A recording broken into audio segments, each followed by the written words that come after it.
Quand j'étais petit, dans les années 90, je passais des heures assis devant la télévision à regarder le rallye Dakar.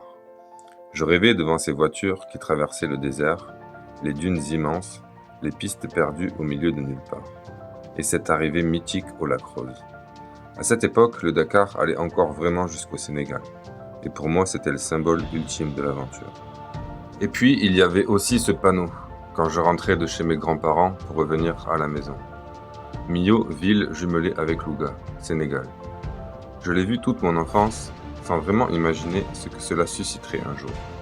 Mais avec le recul, c'est presque comme si tout était déjà écrit. 30 ans plus tard, avec ma compagne native du Gabon, une petite Fiat Panda 4x4 de 60 chevaux, une tente de toit et beaucoup de passion, ce rêve d'enfant devient aujourd'hui un vrai projet. En octobre 2026, nous partirons de Millau direction le Sénégal, accomplir un rêve pour ma part et un retour aux sources pour Vanessa qui a grandi sur le continent africain.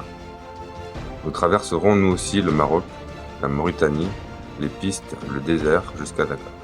Mais cette aventure ne sera pas seulement un voyage.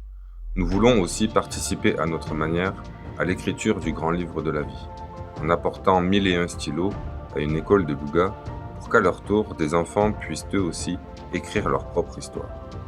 1001 stylos en référence au conte de 1001 nuits, à cette ambiance de désert que nous devrons traverser pour arriver jusqu'à Dakar et à toute la magie qui anime ce fabuleux projet.